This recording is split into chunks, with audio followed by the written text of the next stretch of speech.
I can't hire everyone, right? Like we have multiple stores, everything else. So part of that is having my store managers really know what it is we're looking for and how to staff the stores and how important that is.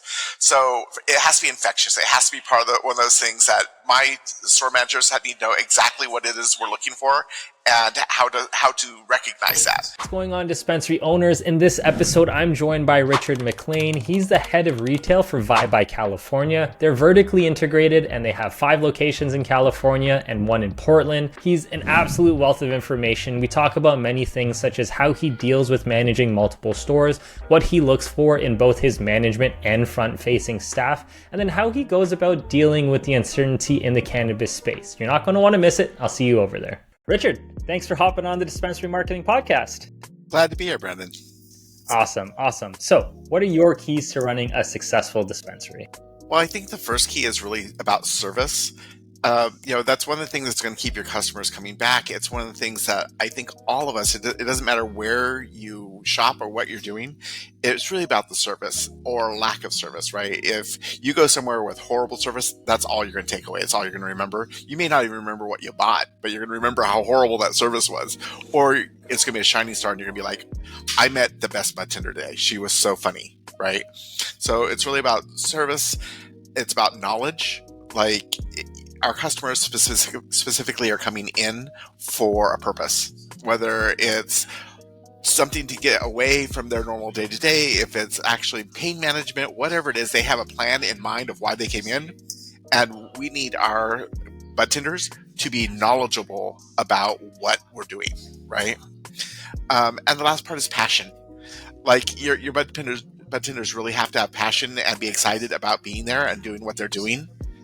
Otherwise, it doesn't help anyone, right? It really shows. I think one of the main differences in the shopping experience between the people that you really enjoy and what's really going on is passion and that level of passion. And if they come in and they're excited about seeing you and they're excited about helping you, you are excited about being there and you're excited about being helped.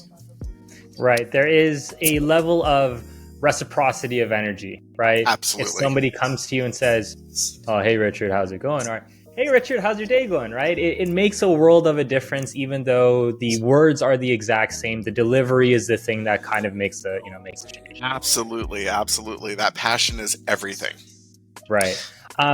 Very quickly on the service part, because I know, again, after interviewing a ton of people, service is probably one of the main keys, I think, across the board that everyone mentions as one of the keys, right? What does service mean to you, though? How do you parse having good service between a good job and a bad job? Well, I think, like I said, part of it is when you hire, you really need to look for people that have passion for what they're doing.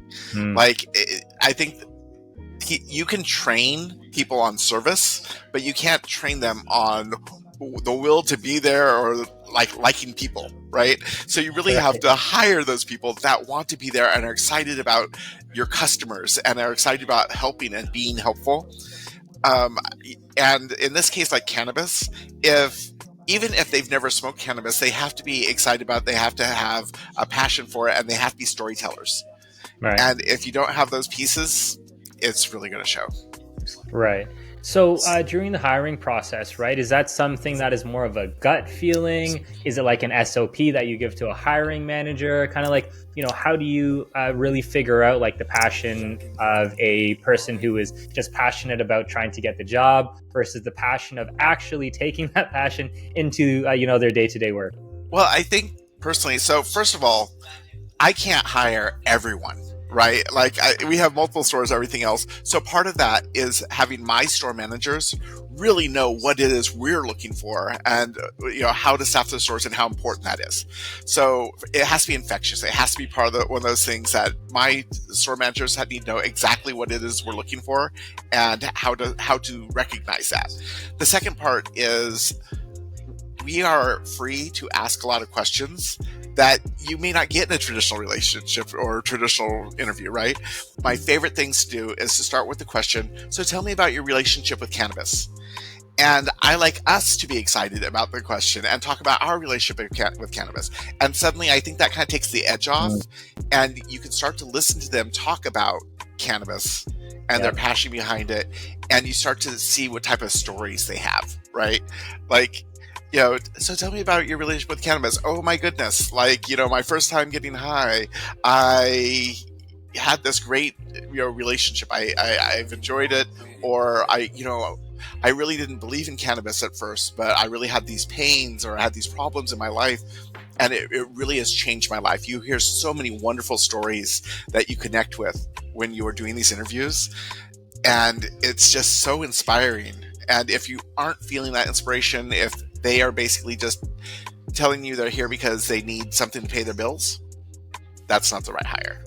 Right. Absolutely. And I get an inkling of that because, before I do a lot of these interviews, we do have a pre-call, right? And a lot of times when I have the chat and I say, hey, tell us how you little get started, just like just a brief interview, right? Not an interview, but just a brief introduction between the two.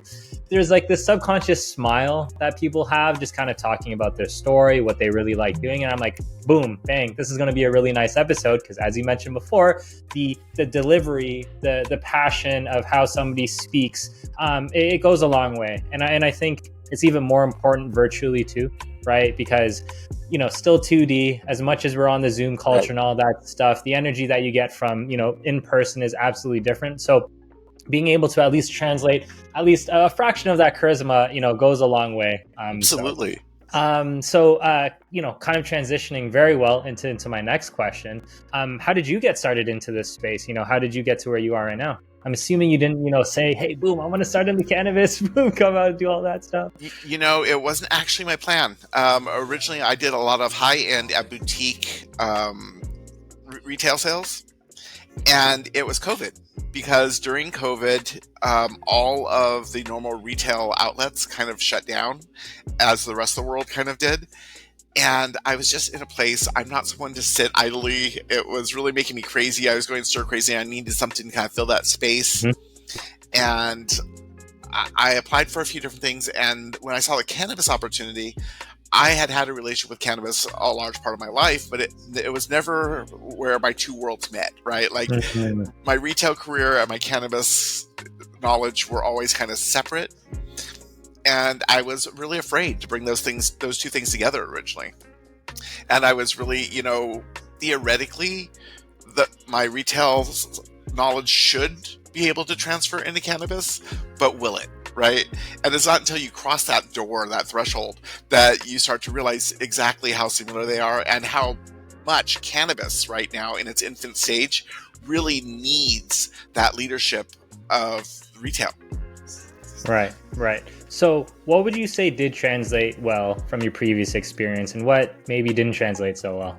Yeah, that's a great question, actually. So I think the cannabis space in general, there's a lot of the pay matrix, KPIs, costs versus sales, all those bits that we know with my eyes closed. Like, it's something that I've done my entire career that I can tell you about, I've trained the classes on, that is still kind of a new idea in cannabis. When I first came in, my store managers, I asked them what their weekly sales were, and they had no idea. I asked them what their average ticket value was. They had no idea because, yeah, exactly. The KPIs are totally a lost concept on them.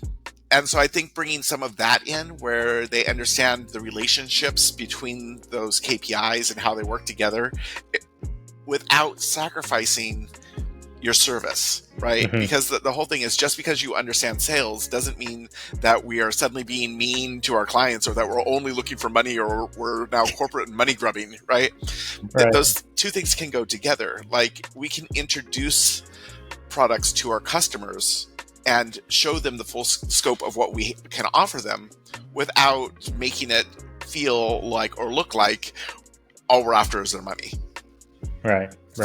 And then as far as the other end of it, things that I may have brought that may have been too much, there's some definite professionalism in upper scale retail, the suit, the tie, all those bits, the air. And that's kind of menacing in the cannabis space. They really didn't like it very much. It made people nervous. A little bit intimidating. A little bit intimidating, right? And so you kind of dress it down a little bit, and you come in jeans and a polo, and you try to be approachable.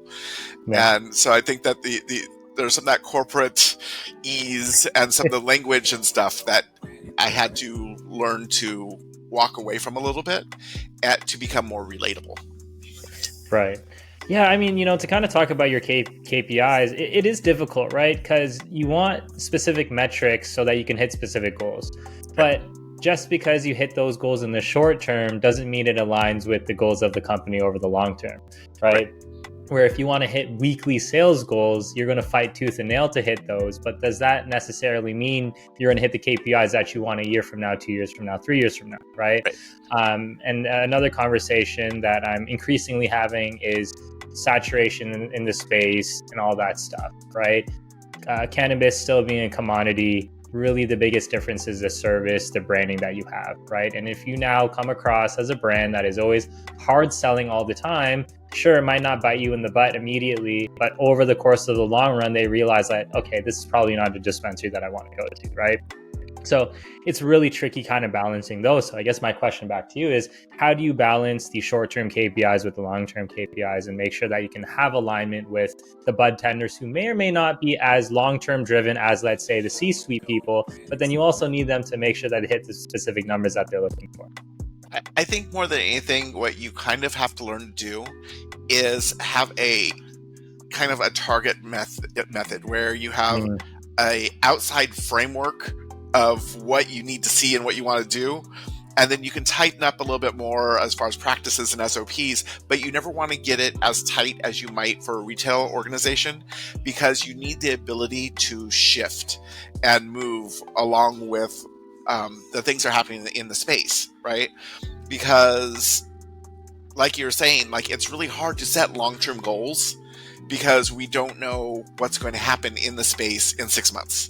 And it's still so new, and we don't have the data and the tried and true things that we have in a lot of the other retail spaces, right? So you have to give yourself that extra space to be able to maneuver. You have to be able to revise those budgets according to trend. So much more than setting like year-long goals, you kind of have a larger, less tuned in goal at the end, and then you revisit it every month, every 90 days, and you rework it for trend, and you just keep open lines of communication, right, and work towards that end goal. And I think that the transparency with the bud tenders and with your management is one of the largest factors, because when you let them know, hey, this is what the goal is, this is what we're trying to do, and we are all working on this together, it is such a different dynamic than having a goal that you forgot to tell anyone about, and then you're mad when you didn't achieve it. Right. Which is the worst outcome for sure. Would you say you're someone that more so thrives in this uncertainty, where you like enjoy the changes, or would you say you're somebody who kind of enjoys more of a routine, more sustainability? Well, I guess even answering that question, you're in the cannabis space, so it's like you don't really have an option, right? Right. Well, I would prefer more structure. However, you work with what you got. Yeah. For sure. So what are your biggest challenges and struggles right now? Part of it, I guess the largest part is the economy. Sure. So we created this kind of weird artificial bubble in the cannabis space with COVID. And so what happened was there's always a spike when you first hit legalization in a state, right? Because everyone's so excited they can finally get high for legally. And so there's a spike of excitement. But before that spike in California could really reach its bell curve and really understand what the actual normal numbers are going to be after the excitement, we hit COVID. And everything else, people couldn't go outside, they couldn't see their grandparents, they couldn't do anything else, but you could get high. Because we were considered a necessary field, being that it's considered medical. So people were getting paid from the government to stay home, and the only thing they could really do is get high. So we have people that maybe got high when they were kids, and now have been adults that didn't have anything else and weren't worried about getting drug tested next week, and so suddenly they could sit on their couch and get high again. And so we saw record profits in the cannabis industry. But then when everyone started having to go back to work, it was a very sharp decrease. And not only did everyone have to go back to work and less people had the time and all of that, but the economy suffered because of COVID. And unfortunately, cannabis is more of a need. I'm more of a want than a need. You know, if your choices are putting gas in your car or, you know, getting high today, right? Like, you know, there are certain choices you have to make. And so for a lot of people, it's not the priority. And unfortunately, the market's really feeling that right now. Right. And then on top of that, we are taxed higher. That's, I think, one thing that a lot of people don't understand. A lot of people think that the cannabis space is just printing money. Yeah. But almost 30% of my profit goes towards taxes. Yeah. So. Yeah, it's an unfortunate, I mean, blessing and a curse, I would say, because COVID also allowed other markets to have some of that, you know, positivity about like, hey, like, well, if it's working in California, then, you know, maybe we can open up, right? And again, now we talk about the short-term, long-term KPIs and like, is it good long-term or short-term? I think TBD, but you hit it bang on the head. And I say this all the time. It's like whenever a state, city, whatever it is, goes legal, there's a massive influx. The novelty is still there, right? And I would love to talk to you about the novelty with employees. We'll get to that in a second, but the novelty of cannabis is still there. Opportunity is there. When opportunity strikes, people are going to open up businesses. When people open up businesses, more people are going to go. Market saturation hits, and then you know, a little correction, right? So I think it's really interesting to see across states. You know, New York is kind of going through that right now. We're going to see kind of what happens with that. And we'll see what happens to a lot of these states. But kind of going into that whole novelty aspect, right? A conversation that I've been having with a couple of these other owners is employees, right? And you mentioned it before, where it's like the passion for the plant, let's say, and there's a level of novelty to working in the cannabis space. And then after a while, they're like, well, it's still a customer front-facing job where you have to deal with people who are nice and not so nice, right? Are you experiencing that same thing with the, you know, the employees and the teams, I guess, that you manage up above? Or is this something that you're able to kind of deal with over time by, you know, kind of just reinvigorating the team with whatever incentives? That's an interesting question that doesn't have just one answer. So there's a few factors that are all moving on in the employment phase right now. Part of it is coming from legacy cannabis. Right. Legacy cannabis, there were a lot of people that were getting paid in weed. There was a lot of people that, you know, they were being paid cash at the end of their day every day, right? Like, we didn't have any stable way of doing business yet. And so after legalization, and as things are becoming more and more retail, we're starting to see a change in the employment and the employees, because we're starting to want and need more.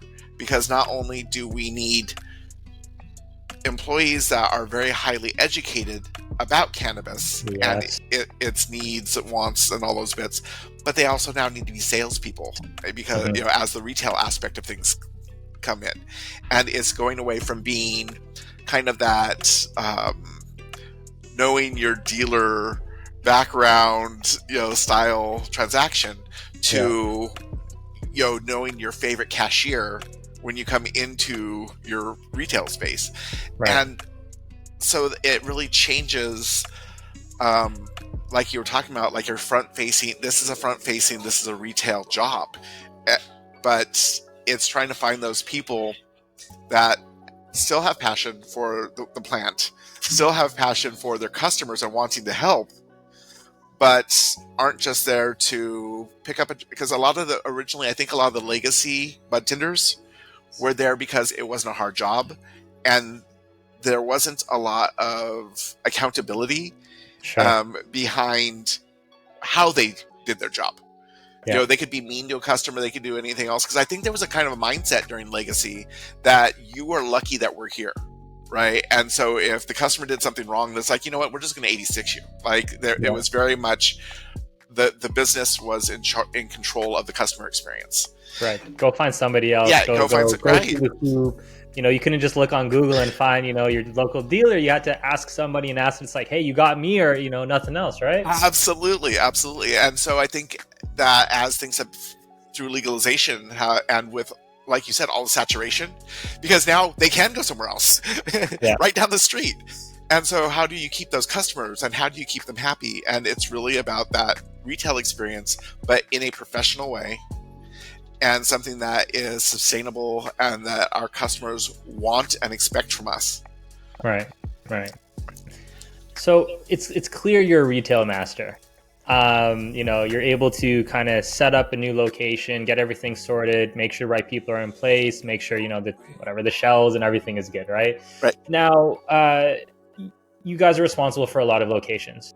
How do you make sure that the level of quality that you bring in from the initial get-go is continually sustained, not just at, like, let's say the single location, because we had this discussion before, right. A single mom and pop shop where the owner is still kind of like front facing, they go into work into that specific location every day. If somebody shows up late, then they can kind of sub on in and say, well, this person's sick, I can kind of man the cashier and do that sort of thing. Right. Obviously, it's not the same for what you guys are, have going on, right? So what are and I might not even be asking the right question when it comes to this, but what are like the processes, the SOPs? Is it the people you put in place to ensure that this level of quality continues, over the course of the long run, with or without you directly being in the store? I think you're asking the right question, but I think my answer might surprise you a little bit. Sure. So it's really about keeping a solid management group. And so what it is all of my store managers, I have a meeting with my store managers over Zoom every Tuesday. They know I'm going to be there. They know that we can talk about whatever's going on. They know I'm going to be transparent about numbers, figures, whatever's going on in the business. And then I also do one-on-ones with them once a week. Right. So they have these forums. They know the expectation. If I got a bad review about their stores, then during their one-on-one, we're going to talk about that. And then I also do store visits. And I generally see the stores probably every other week. Okay. So I really rely on those store managers to hold the vision, but it's up to me to give them the vision and then to hold them accountable to that vision, right? So it's about fostering that. I find it really easy if you set all your expectations up front and you set that culture, right? You make it part of the culture. Like, this is what a vibe store looks like. This is what it should feel like. These are all the aspects. And once they fully understand that dream, then it makes it really easy for them to know what the guide rails are. And I can't tell you how many times I've heard them say things like, oh, well, then I told them Richard wouldn't like that, because they see this like my vision, my dream. Yes, but the thing is, they're the ones policing that dream. Yeah. And so it really is about creating that culture, creating that value. So everyone down to your bud tenders really know what the expectation is. And if they're not doing it right, generally they're the first ones that can tell you, it's like, yeah, I could have done that differently, or I should have done that better. But before we continue, if you're listening to this podcast, then you're probably interested in learning how to better market your own dispensary. I've got the perfect thing for you. Every Monday, I release a completely free newsletter where I send out advanced marketing and SEO strategies sent directly to your inbox. These strategies are a little bit too advanced, so I don't normally post it on social media because it can come across as a bit boring, but these strategies will significantly push your dispensary forward in ways that you couldn't even imagine. If this is something that you're interested in, please check out the links in the description below. You can sign up for the newsletter. It's completely free. It's designed to be read and consumed in 4 minutes or less, and you can unsubscribe at any time. So if you hate it, and if you hate me, you can go ahead and leave. I'll see you there. Go check out the links in the description below.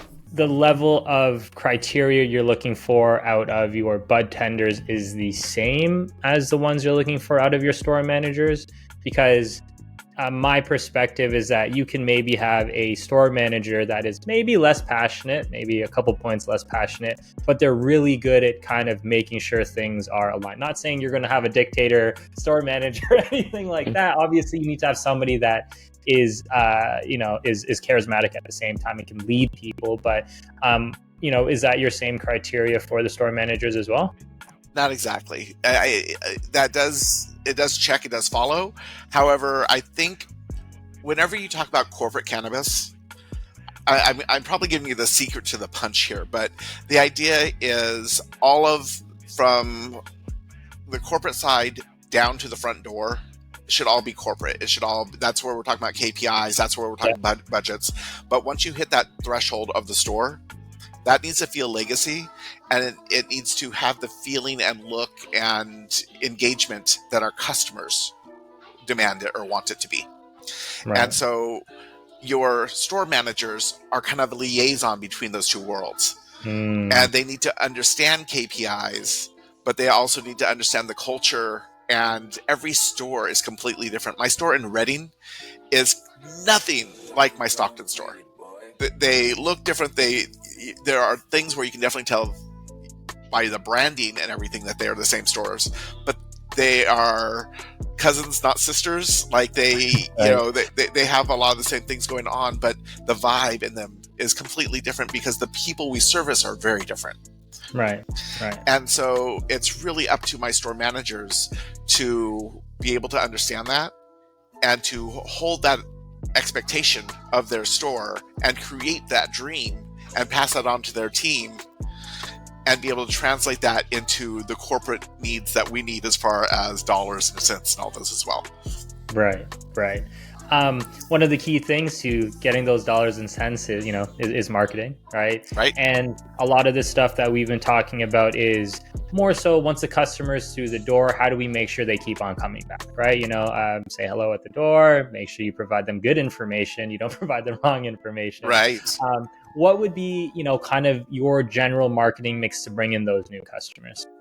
So that's always rough. Unfortunately, the cannabis space, there's a lot of things we are legally not allowed to do. And even more so, more restrictions per district that you're in. In one district, I might be able to have something like a joint in someone's hand, but it can't be lit or something like that. And then I can not have it at all in a pictured representation in a different place. So some of the strongest things that we use are social media. Social media is a very fickle beast, and you have to make sure that you don't show like any drug sales or anything else on there. Yeah, but being also the absolutely. But a lot of people I call it trichome porn. We need to be able to show the product and get people excited about what we're selling. We need to be able to show lifestyle pictures and show the types of people so that people can relate with and be like, yeah, I'm that girl. Like, I want to be that. I want to go there. A CRM is very important.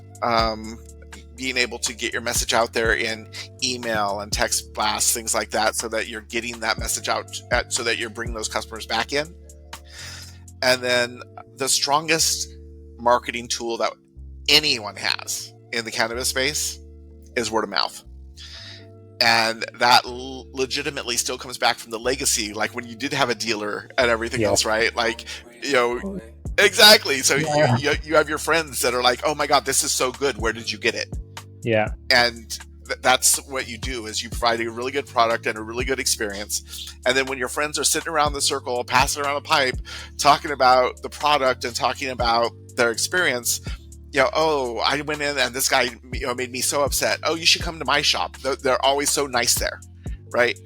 Word of mouth is 50% of your marketing right there, which is why it is so important that they have a great experience and the best product.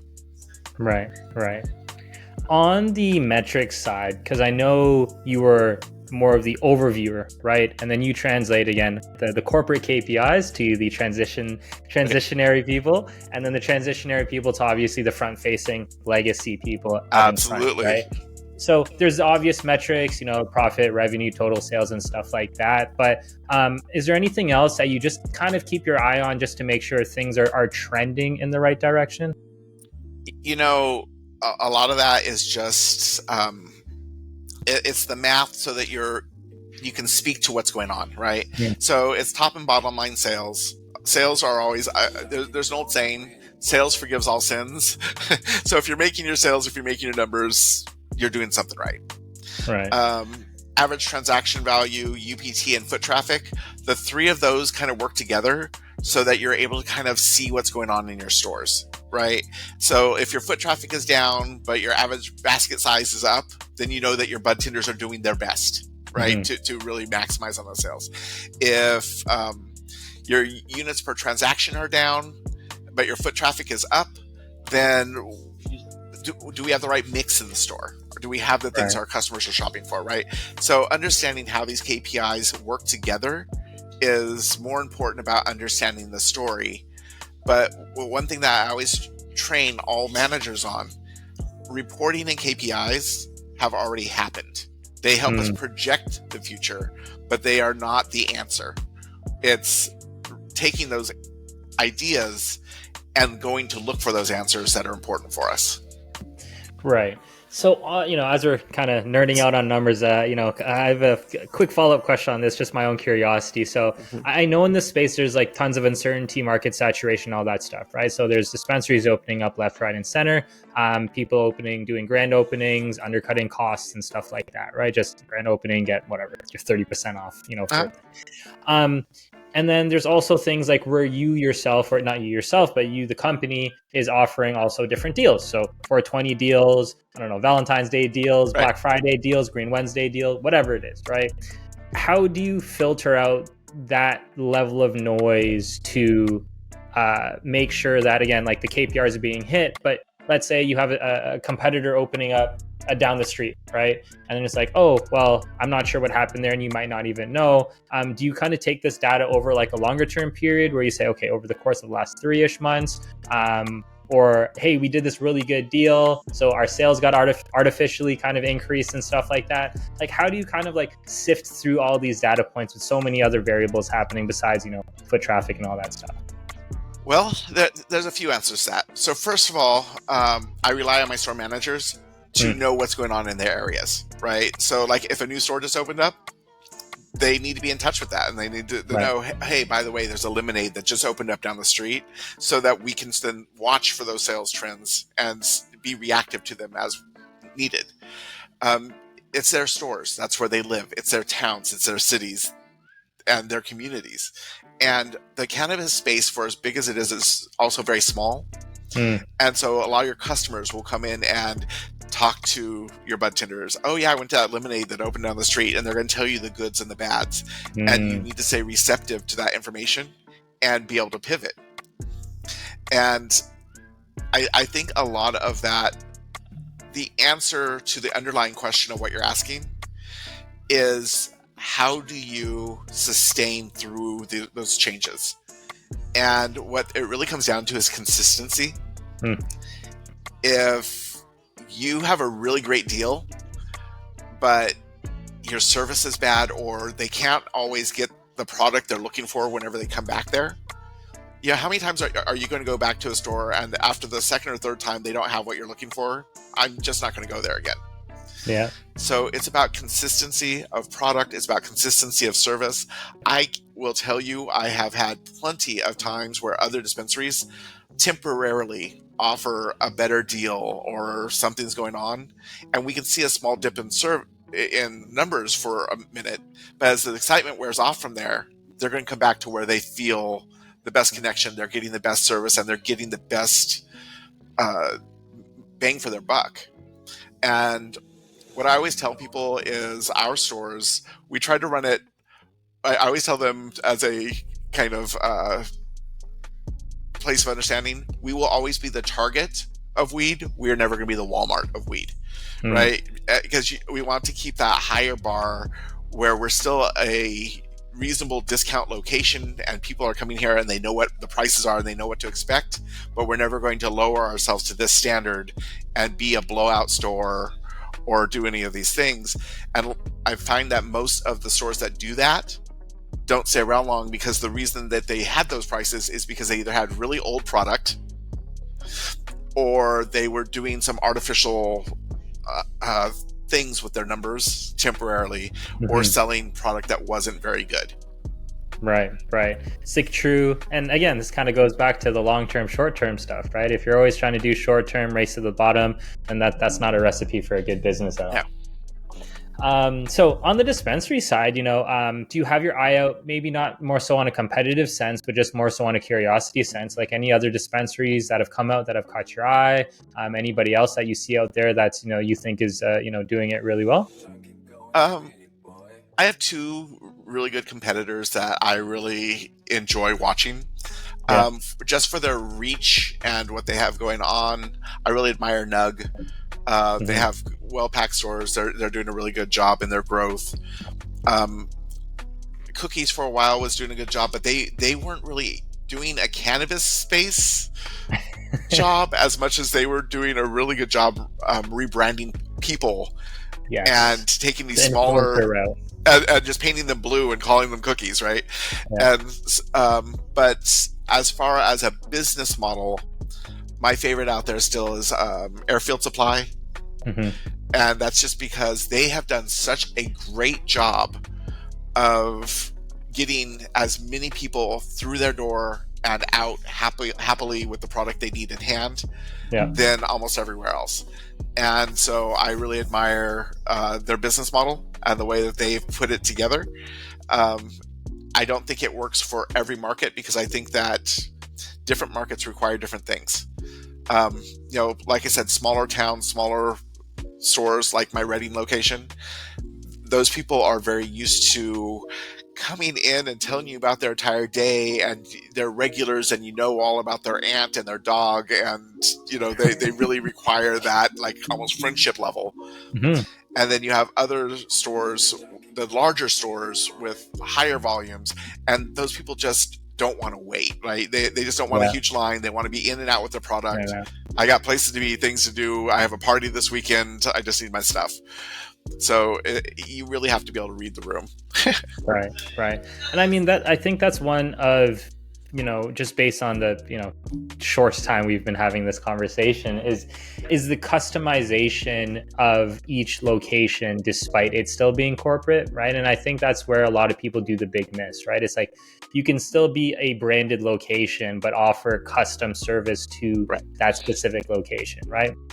Some places do want more of that slower paced mom and pop shop feel. Absolutely. I want to know the people who I'm buying from. I want to take my time. This is more of a social outing as well as a purchasing experience. And then there's other places where high hustle and bustle. I want my stuff right away. I don't want to wait. I need to get in, as you say, get in and get out, right? And I think just based on the conversation we were having, like the fact that you're even bringing that up, it sounds like you're doing an amazing job. So good stuff. Thanks. Now, on learning, right? So you came from a different industry, of course, right? And I'm sure you learned a lot just by doing the thing, lots of ups, lots of downs. But do you have any favorite resources that you like to learn from? Best YouTube channels, books, mentors, or anything like that? Truthfully, I told you that the legacy space came from the people that and the connections you made. And I think that the learning is kind of the same. It's really finding the people in the space. Some of the best learning I've had come from some of the smaller shops that we have. I have a group of people I work with called the People's Ecosystem, and they are all about diversity and a lot of social equity. And the social equity shops have taught me so much about the root behind the cannabis community and what people, what the history has been and what the fight has been in legalizing cannabis. And it's important to know those things because we're all operating within a community. And it's kind of like being at family dinner where you can inadvertently say something and upset your cousin. And it's kind of the same thing as we're all in this together and we're all working on this together. And we need to make sure that we're not stepping on anyone's toes and that we're all working as a unit to try and push this through, because if we do this as a community, we're going to succeed as a community. But if we are fighting each other and doing all this interplay, like I said, at Thanksgiving dinner, it's not productive and it makes it harder for the people who are on the front lines rallying and making legislation and doing things to help legalize and make this no longer a dirty little secret or anything else, and make this an everyday part of people's lives. And I have done a lot of learning, like I said, from those communities. Also, other store managers. There are events that we go to like MJ BizCon is just about to come out, and I think that being able to connect with the community, and not just the other dispensaries, but like the farms and the ancillaries, the label makers, the people that create the jars, like all of these different people that are entrenched in the cannabis community.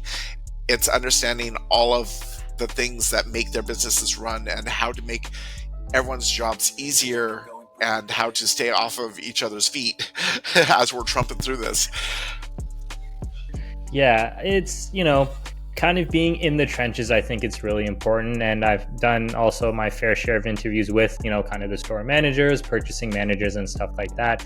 And just being in the day-to-day operations of literally in the store, dealing with everything that's going on, I think it's super, super important. And again, just not to, kind of keep tooting your horn, but there's not a lot of people, I don't think, in your position who's just kind of not saying that you only oversee, but in the overseeing position to kind of make sure that those KPIs are good. That also takes the time to make sure that they still do the in the trenches work, right? Because it's very easy to just be someone here saying, hey, store managers, this is what should be happening. And then, let them do the communication between the two and call it a day. But making sure that there is a level of understanding, I think, again, just pushes everything, forward. And I think that's, really, really awesome. So I guess my next question for you would be is like, where do you see the future of the cannabis industry heading?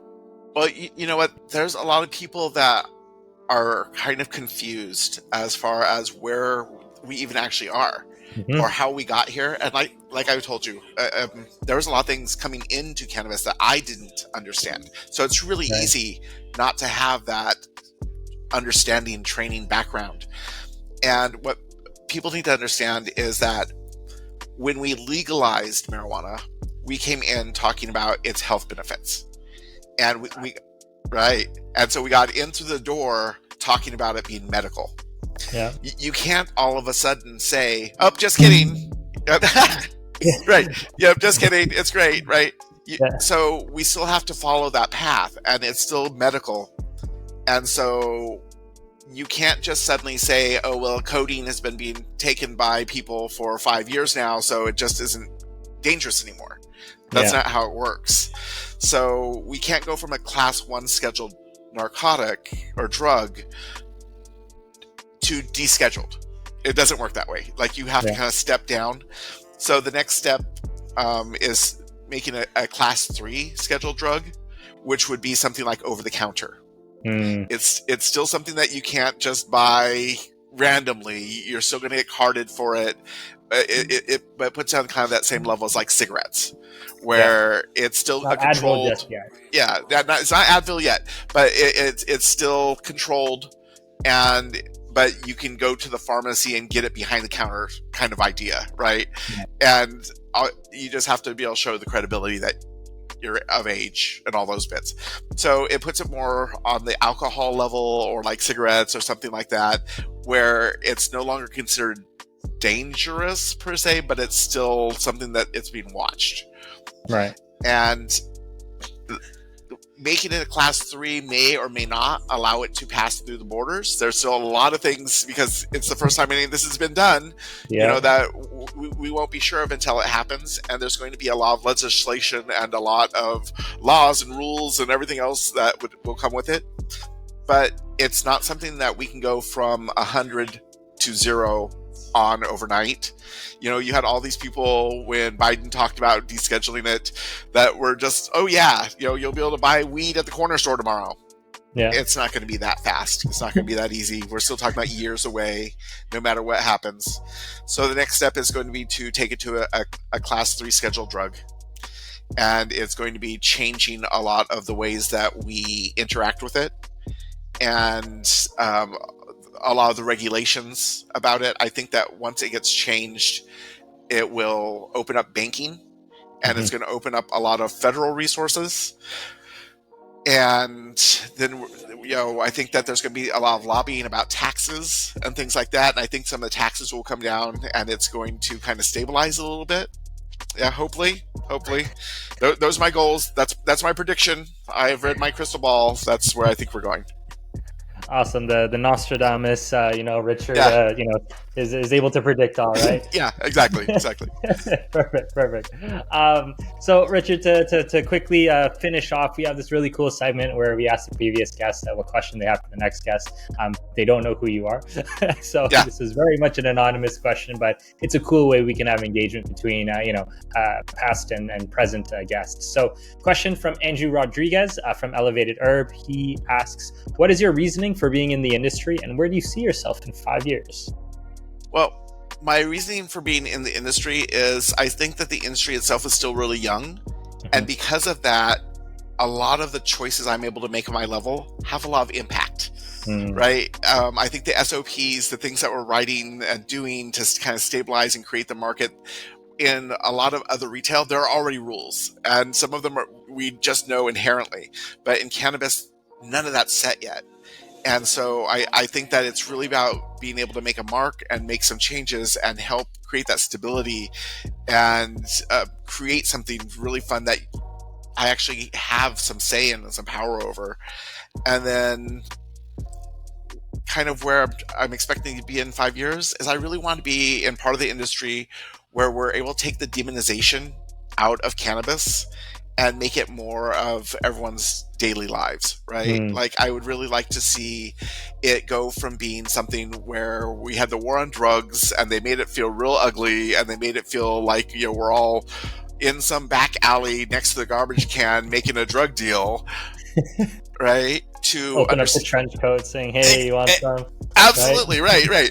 to it being where, like, our grandmother can come into a dispensary because she's having trouble with her arthritis, right, and wants to try something that's not a medication, right? Mm-hmm. It's not a drug, and wants to explore different avenues. Or, I would love to see bakeries that have dosed, breads or something that you can go to a dinner party and it being as socially acceptable as a bottle of wine.